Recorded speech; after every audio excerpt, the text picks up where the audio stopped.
Ladies and gentlemen, boys and girls, here we go. Play-in time. Today, I'm really just going to be giving my play-in predictions. Play-ins start tomorrow. Season's wrapped up. As you might have seen by my video earlier, I did a bit of a recap on the season from this year.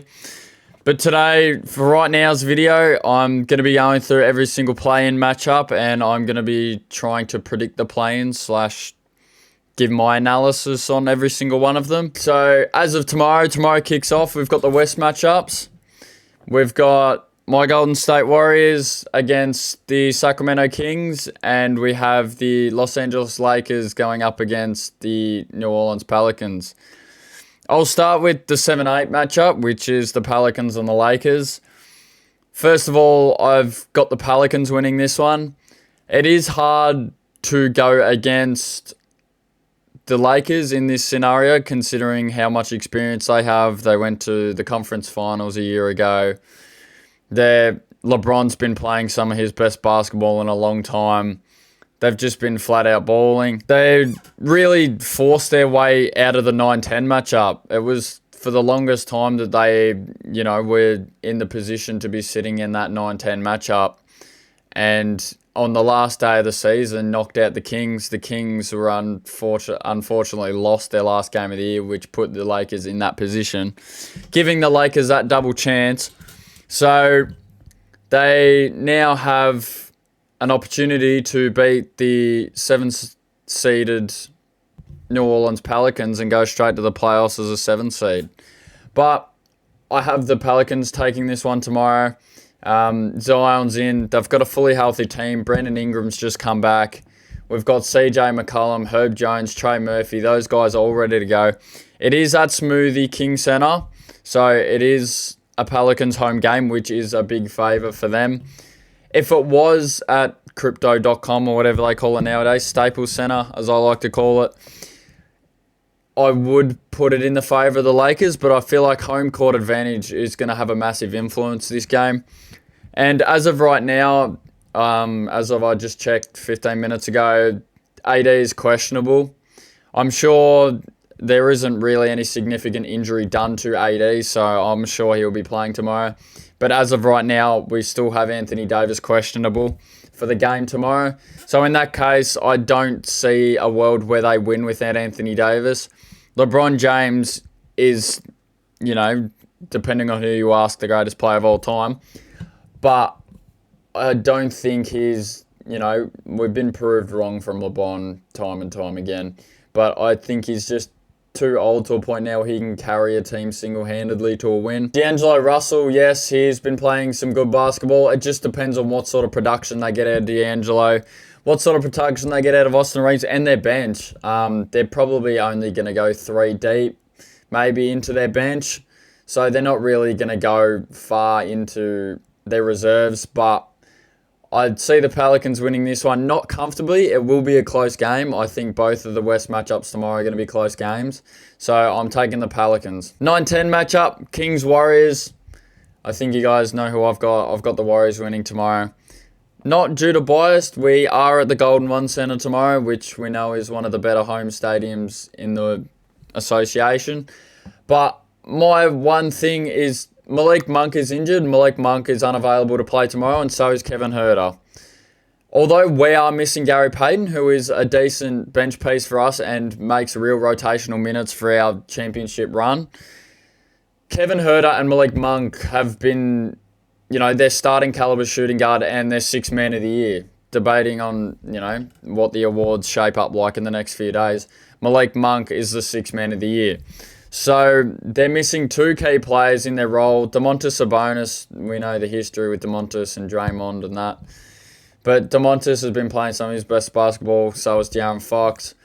They're both ballers, but with their bench capabilities that they have at the moment, I don't see a world where they pull this out.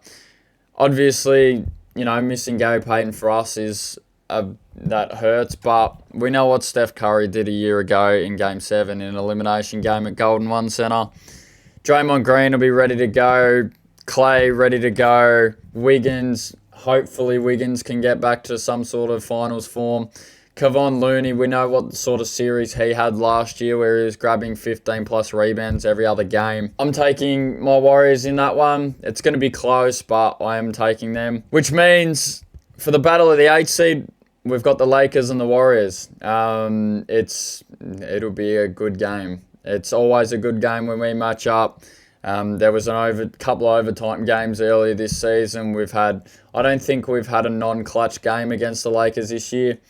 So every game that we've played is close, and I don't see the playing game being any different. LeBron, AD, depending on how they perform, I personally believe that the Warriors can get it done by a few points. We've done it earlier in the season. We've gotten it done, I think 3 of the 4 times we've won the season series against them. They beat us in the playoffs a year ago, which at the end of the day, the playing tournament is one game. So whoever turns up on that day is going to win. It's honestly, from like what I'm seeing in the play-in tournament, it will be the closest game and hardest game to predict. But I'm taking the Warriors by 3 points. Whereas for the East side, the 7-8 matchup, we got the Miami Heat going into Philadelphia to face the 76ers. I have the 76ers taking this one reasonably comfortably. Ever since Joel Embiid's been back, Joel Embiid, the whole reason they're in the play-in is because Joel Embiid has missed so much time. If Joel Embiid doesn't miss as much time as he did, they're a 4 seed, a 3 seed. Joel's back in the lineup looking as good as ever. Tyrese is playing good basketball again. He's had a couple of 40 pieces in the last few weeks.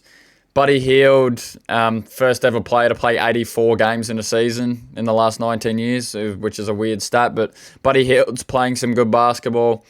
Kyle Lowry off the bench has given them some actually quality minutes, which is huge for them. And Kelly Oubre's been very on and off for them, but when Kelly Oubre's on, they win 90% of those games. But I've got Philadelphia taking that one pretty convincingly over the Heat. As for the 9-10 matchup, we've got the Bulls and the Hawks. I'm not really a massive fan of this matchup. It's probably going to be, the worst matchup out of the whole play-in tournament. But I've got the Bulls taking this one. The Bulls, I think DeMar is going to stand up when he's needed the most. DeMar is going to, have 30-plus points. Kobe White has been playing some of his best basketball over the last stretch, making a case for most improved player if Tyrese Maxey wasn't in the league. And as for the Hawks, I just don't see the Hawks getting it done. They've been a mediocre team for the whole year and for the last few years now. They haven't really changed their system a whole lot, and I think the Bulls match up well against them. Clint Capella, as good of a defender is and rim protector he is, he's not a great perimeter defender, which Nikola Vucevic is going to cause some headaches for him because Vuce is able to stretch the floor and set the high pick and rolls, roll to the basket, pop. And so Clint Capella is going to have some troubles down low, and I think this is why the Bulls take it. DeMar is going to have a masterclass, in my personal opinion. But yeah, Bulls take that one. So that leaves, last playing game, leaves the Chicago Bulls up against the Miami Heat. I don't see a world where the Miami Heat lose this. They went to the finals a year ago being in that 8th seed that I think they're going to be in again. I don't see a world where DeMar pulls out back-to-back performances and topples Miami. Jimmy Butler's going to be in that mode, as we know Jimmy gets into every year when it comes to this sort of time of the year. Bam Adebayo, All-NBA defender. Unlike Clint Capella, he is versatile. So he will be able to, guard the pop, guard the roll.